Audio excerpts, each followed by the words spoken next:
प्रणाम श्रोतेगण हो। मैं सौ अनुराधा बियानी। हम शारदीय नवरात्रि के उपलक्ष्य में माँ दुर्गा के रूपों की कहानियां श्रवण कर रहे हैं। आज हम माँ दुर्गा का 8वां रूप महागौरी की कहानी सुनेंगे। सर्वमंगल मांगल्ये शिवे सर्वार्थ साधिके शरण्ये त्र्यंबके गौरी नारायणी नमोस्तुते नारायणी नमोस्तुते नारायणी नमोस्तुते। दुर्गा माता की जय। माँ महागौरी का यह स्वरूप श्वेत वर्ण का है। कई घरों में नवरात्रि की अष्टमी तिथि पर कन्या भोजन भी कराया जाता है। इसी के साथ ही कई भक्त नवरात्र की अष्टमी पर ही व्रत का पारणा भी करते हैं। काल रात्रि के रूप में सभी राक्षसों का वध करने के बाद भोलेनाथ ने देवी पार्वती को काली कहकर चिढ़ाया था, जिससे देवी को बुरा लगता है और पार्वती जी तपस्या में लीन हो जाती है।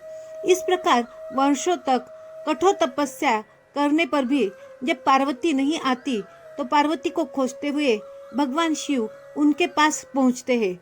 वहां पार्वती को देखकर भगवान शिव आश्चर्यचकित रह जाते हैं। पार्वती जी का रंग अत्यंत ओजपूर्ण होता है। उनकी छटा चांदनी के समान श्वेत और कुंद के फूल के समान धवल दिखाई पड़ती है। उनके वस्त्र और आभूषण से प्रसन्न होकर देवी उमा को गौर वर्ण का वरदान देते हैं।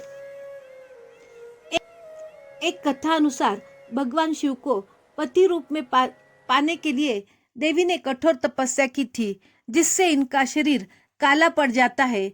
देवी की तपस्या से प्रसन्न होकर भगवान इन्हें स्वीकार करते हैं और शिवजी इनके शरीर को गंगा जल से धोते हैं।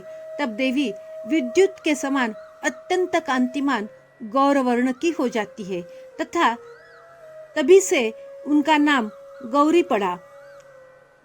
महागौरी रूप में देवी करुणामयी, स्नेहमयी, शांत और मृदुल दिखती है।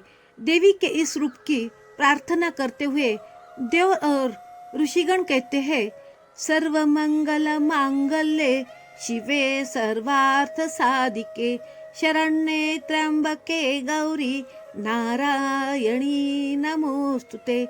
महागौरी जी से संबंधित एक अन्य कथा भी प्रचलित है, जिसके अनुसार एक सिंह काफी भूखा था।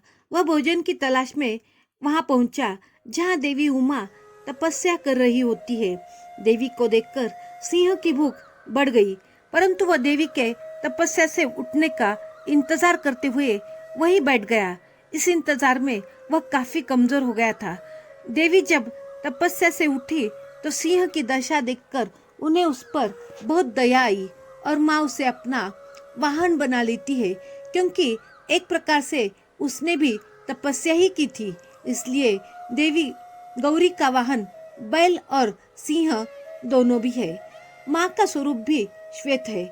यहाँ तक कि महागौरी कपड़े भी सफेद रंग के ही धारण करती है। महागौरी की 4 भुजाएं हैं।